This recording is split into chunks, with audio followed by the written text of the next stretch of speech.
আমরা আমরা 12 জন উড়িষ্যা কাজে যাচ্ছিলাম। হ্যাঁ যে আমরা বেলডাঙ্গা থেকে যখন চাকদাই স্টেশন পৌঁছাই, হ্যাঁ তখন কিছু লোক আমাদেরকে হিন্দু লোক আমাদেরকে টেনে মারে। কি বলার? কি বলে যে তোরা মুসলমান, তোরা বেলডাঙ্গা বাড়ি, তোরা বাবরি মসজিদ করছিস, হুমায়ুন কবিরের লোক, তোরা এরকম আচ্ছা। করে মারে, বুঝলেন? জয় শ্রীরাম বল, এরকম কথা বলে। তাহলে আমাদের বেলডাঙ্গা বাড়ি হয়, আমাদের বেলডাঙ্গা বাড়ি মুর্শিদাবাদ বাড়ি, তা মুর্শিদাবাদে কোনো আমরা সুরক্ষিত নয়, সুরক্ষিত নয়। তাহলে আমরা তাহলে কোথায় যাব? তাহলে না আমরা মানুষ না মুসলমান মিলে?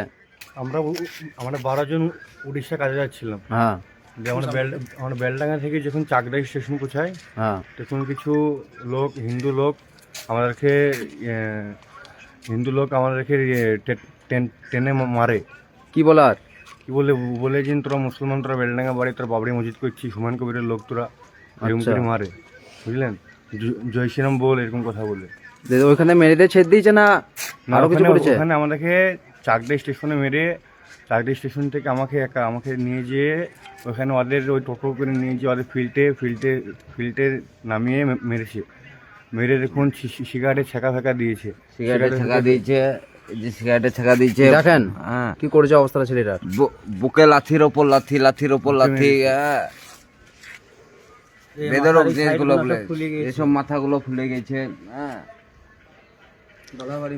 তাহলে আমাদের মুর্শিদাবাদের মধ্যে এই অত্যাচার হচ্ছে। দেখুন দর্শক, তাহলে কি করা যায় বলুন এবার আমাদের বেলডাঙ্গাবাসীকে? সুরক্ষিত না।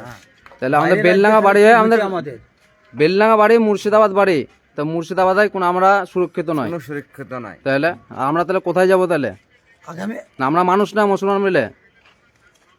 এই ভাইকে হ্যাঁ ট্রেনের মধ্যে অত্যাচার করা হয় এবং বিড়ি সিগারেট সহ লাথি ঘুষি ফাইট মারা হয়।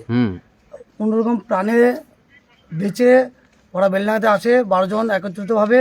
এবং কিছুক্ষণ আগেই আমরা বেলডাঙ্গা জিআরপিকে নোটিশ জানিয়ে এলাম এবং তার মোতাবেক আমরা আগামীকালকে রানাঘাট স্টেশন যাব এবং স্টেশনে আমরা এফআইআর করব এবং প্রাথমিক আপাতত এই ভাইকে প্রাথমিক হসপিটালে নিয়ে এসে চিকিৎসা করা হলো। ভাই গুরুতর আহত হয়েছেন, ওনাকে বিড়ি সিগারেটে ছেঁকা দেওয়া হয়েছে এবং মাথা কপালে ফাইট মেরেছে, বুকের প্রচণ্ড আঘাত।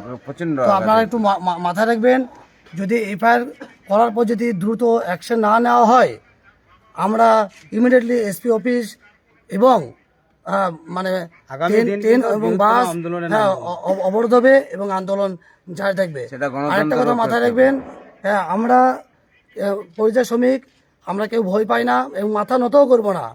মাথা উঁচু করে এই আন্দোলন জারি থাকবে যতক্ষণ না এই আন্দোলন এই অপরাধীরা শাস্তি না পায়। এই আন্দোলন চালু থাকবে।